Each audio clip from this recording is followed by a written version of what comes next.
Hey everybody, this is Emma or Elias with ROP. We are well into October already, and if you're anything like me, your inbox is falling further and further down your growing to-do list. So we just wanted to break down October's kitchen table activity, or KTA, for y'all. Every month, ROP puts out a KTA that's a timely action people can take from all over the state, every single county. And this month, our focus is Oregon is home, not a military target. So what's the activity? You can join thousands of Oregonians in telling the Trump administration no troops in Oregon. There are multiple ways that you can plug in this month to use Trump's call to deploy the National Guard to Portland as a way to bring newly politicized people into our groups to build the mass movement that we need. Why are we doing this activity? Trump declared that he was sending the National Guard to Oregon with the ability to use full force. When the court blocked his use of Oregon troops temporarily, he called in California National Guard. And when the court blocked that, he called in Texas Guardsmen. This military takeover is unwanted, unlawful, and a threat to communities across Oregon. This abuse of power violates our right to govern ourselves and misuses taxpayer dollars that should be spent on things we desperately need: food, healthcare, housing that we can afford. The list goes on.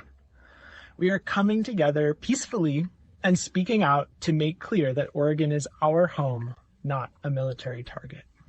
So how do we do it? Step 1, sign your group up for our Meeting the Moment with Merriman on October 16th. You can do this on our website, rop.org.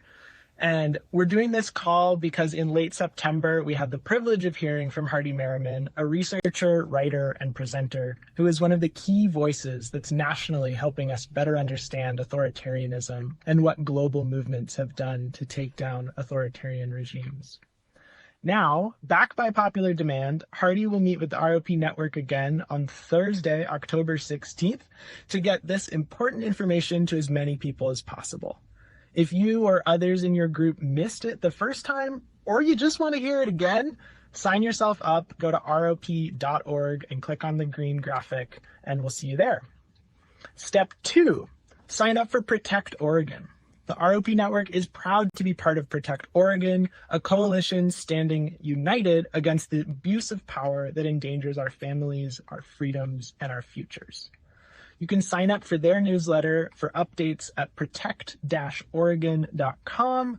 They also have a messaging guide that your group can take and adapt. So that link to the messaging guide you can find also on our website. If you scroll down from rop.org to the KTA for October, you can see a written version of what I'm telling you here and a link to that messaging guide. That again, Protect Oregon is protect-oregon.com.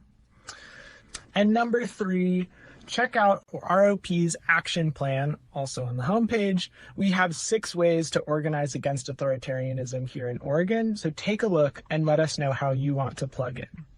We've been asking questions for figuring out how we're going to take action based partly on what Merriman shared last month.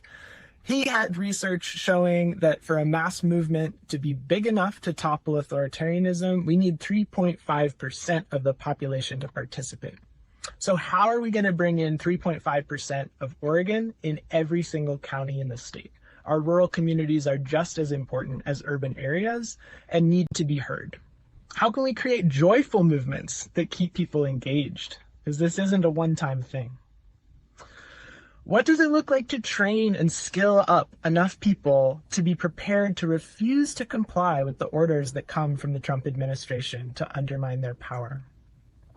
How can we deepen our commitments to work together across differences of opinion, building each other up instead of tearing each other down? We don't all have to agree about the specific path forward, and we can't afford to be divided right now.